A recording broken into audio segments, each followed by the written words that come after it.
So here is my 2 cents on the Owamie and Ndivhu T copycat saga. Now, when Owamie did the live, she did not mention the name of the copycat, but people put 2 and 2 together, and it was said that the copycat is actually Ndvhu T. Now, I just want to give my 2 cents on the commentary that was made by YouTubers who have commentary channels here on YouTube. So the first person that we're going to be talking about is Detective Samuel. Detective Samuel did make a video laying out 10 to 12 items that showed that Ndvhu T could actually be the alleged copycat. And looking at the video, you do get the narrative that Ndvhu T is actually copying Owamie. I mean, 10 to 12 items, baby, that is just too much coincidence. But one thing I liked about the video is the advice that Detective Samuel gave at the end, and I do agree with the advice that he actually gave out.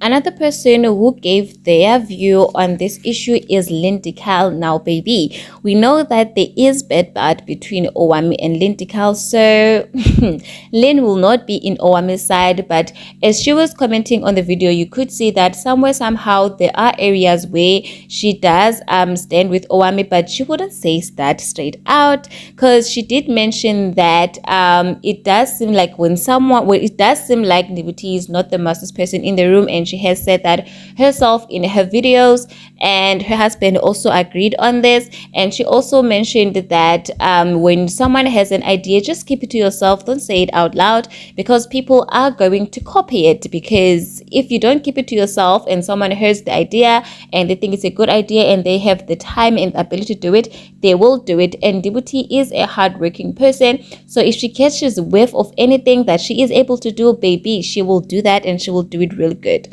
Lynne Dakile also further on commented that no one owns time. Like, it is very unfair for Owamie to be mad that people are posting at 7 a.m. And I feel at this point, Lynne and Owamie will always misunderstand each other, because there is bad blood there, as I've mentioned. And I feel that Lynne opted to understand that Owamie was not merely mad about the 7 a.m. issue, but there were a number of things that happened previously leading up to the 7 a.m. issue. And if you look at the Detective Samuel's video, you will see what Owamie was actually talking about.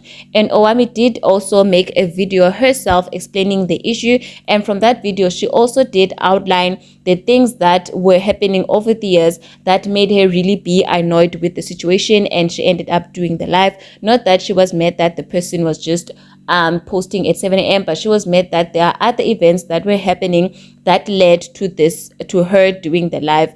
And the 7 a.m. situation was also one of those situations.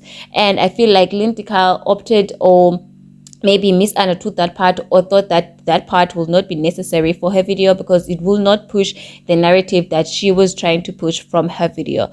But then again, these are two people that just don't get along, so no one will actually come out here and be on the side of the person that they openly do not like. So yeah, that was my 2 cents on the situation, and I would agree with Lynne on the fact that if you have an idea, just keep it to yourself until you have done it, and then you can come out here and talk about it with your people. And people will always be misunderstanding Owamie or doing videos that know that will get the views, because if you're talking bad about Owamie, the ninjas will come for you. The ninjas will be in your comment section commenting, they will be watching those videos. So people know this, and that's what they want, because the ninjas do bring in the numbers, the ninjas do bring in the engagement, so they will be pressing Owamie's buttons, because that's what they want. They want the numbers and they want the engagement, and that is what YouTube is about, numbers and engagement. And people are using Owamie's name or any Owamie bashing situation or the Owamie hate train to bring in those numbers, and Owamie will just have to sit down and sip the water, because that's the same thing that she does with celebrities. She talks about the celebrities that they know, that she knows that they will bring in the numbers. They don't talk about celebrities that no one knows about. They talk about the people that people know about, or they talk about the stories that are currently trending, because those stories do bring in the numbers, and the supporters of the people that they're talking about, they do bring in the numbers, because they will be watching to see what the person says about their fave, and they will be commenting in defense of their fave or in agreement of what is being said.